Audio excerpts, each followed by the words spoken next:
What's up, YouTube? Thanks for checking out my channel. Today I'm going to show you how I plan to propagate this mulberry tree that's growing right off the side of my deck. All right, so here's a branch that I'm going to go after.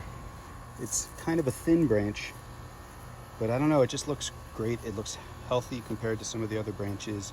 It is a little thin, but what I want to do is just get several leaf nodes. So I'm going to maybe take this 1, 2, 3, 4. I'm going to cut it right around there.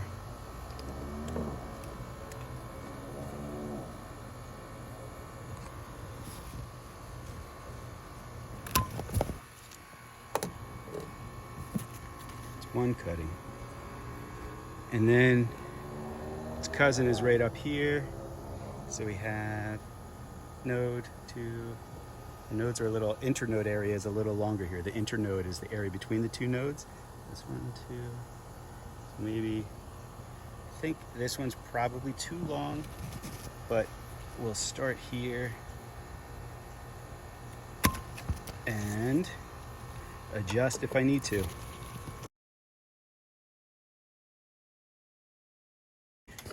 All right, well, here's the haul. You can see there's this giant branch that I trimmed off because it was, and that was just a pruning shear to get it off of my deck. Here's one that I selected on purpose that's kind of thick and woody. Here's another one that's thinner, but definitely the woodiest of all of them. And a thin one that looked healthy and supple, but again, pretty thin. So these are what I have to work with. What I want to do is strip off these bottom leaves. These are going to go into the compost. And I'm going to leave the top leaves, top 2 or top 1, still thinking about it. I think I'll try with the top 2, but I need to cut these leaves way, way back because there's too much greenage there. And all that is it's a nutrition and water liability for this little stick now, because the stick doesn't have a root system, right? It's at the moment just a stick, and it's going to struggle to survive, and I don't want to make it any harder than it has to be. So I did leave some green, but that's it. Second one, remember, is a little thicker, woodier, but it's the same process as before, stripping off the leaves. It does feel a little barbaric to strip off the leaves the first couple times. I watch people do this online all the time, and it seemed like no big deal, but I don't know, there's just something about stripping off the leaves. It feels like I'm hurting the plant, but I know that this is for the plant's greater good. So that's it, a couple of little tags on top. Oh, and look at that, it's kind of damage to this wood here. I'm not sure if that's going to play a role. We will have to find out.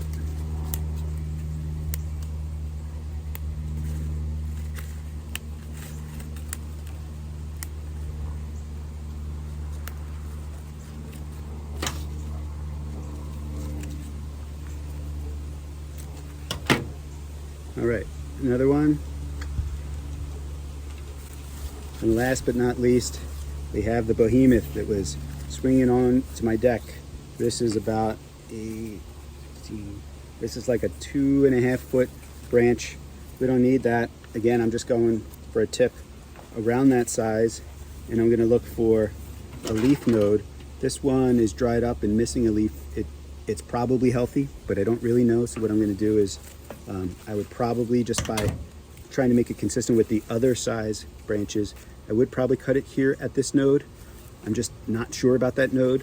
So I'm going to go down to this area of green leafy growth. I'm going to go to the next one down, and I'm going to cut it right there.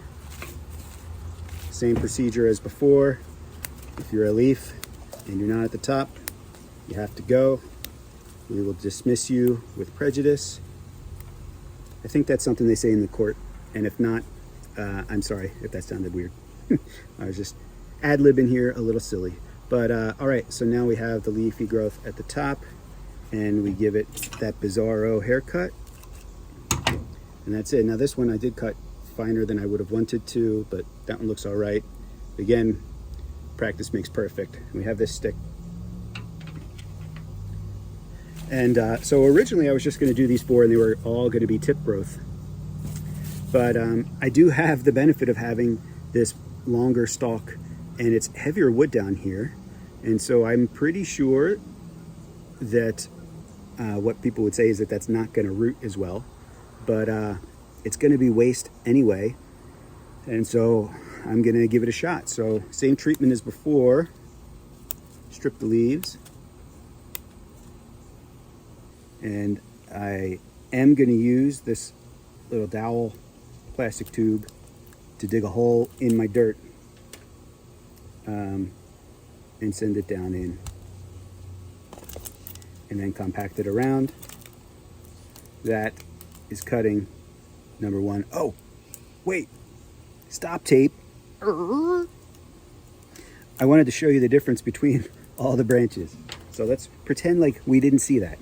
Mind erase, mind erase. All right, so a couple things going on here. I wanted to show you the different types of branches.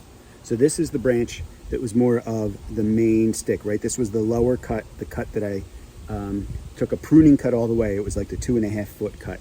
And this is the bottom section of that. I kind of topped it and bottomed it as well and left parts of the top too. And you can see like this is woody.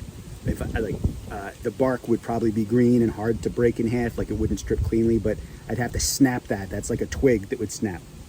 Next up, we have this one, which is not the thickest, but, and you can see a difference in color. I don't know if that's going to show up, but this one is turning a little bit browner and woodier. It is certainly a little more supple than the other, and I think just as a function of the diameter, but it's a little more supple, but it's still pretty hard and woody.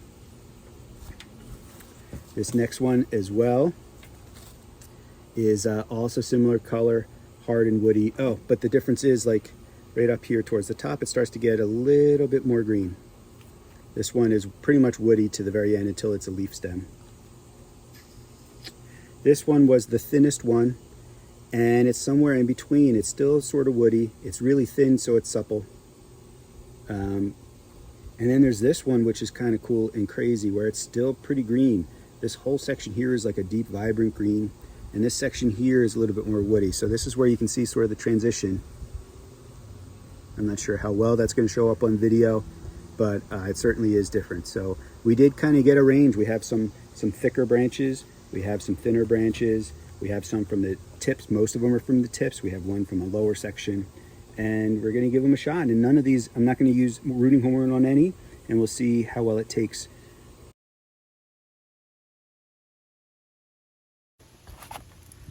All right, as you can tell, I need to upgrade my gear because what I have here is an iced tea pitcher, not a fancy watering can. There's not even a plant in there, but I just wanted to make sure that hole was watered. And some water over here, water over here, water over here. And just so that that first accident looks deliberate, I'm going to water that hole over there. And keep going back. So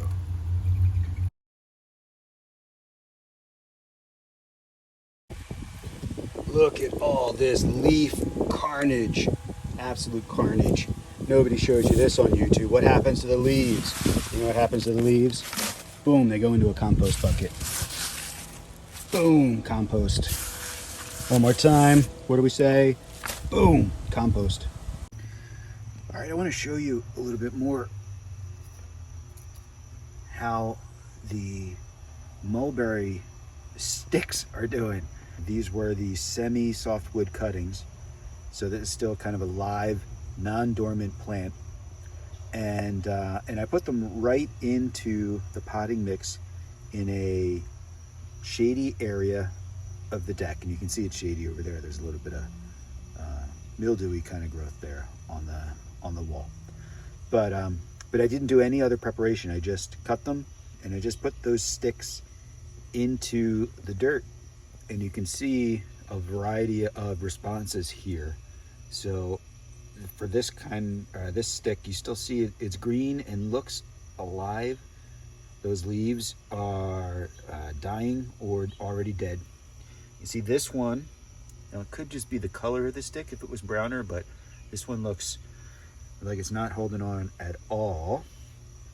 They all lost their leaves except for this one. But now look, there is budding growth. Budding growth coming out of the tip of this one. And this one budded and already sprouted leaves.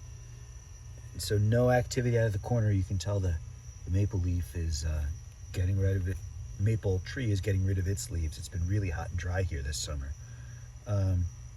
Nothing here on this one yet, but we'll see. But so 2 out of 5 are already showing new growth with absolutely no other treatment at all. Just cutting a stick, putting the stick into dirt where it's going to, and keeping it moist, at least keeping the soil moist, but doing nothing else in terms of humidity control.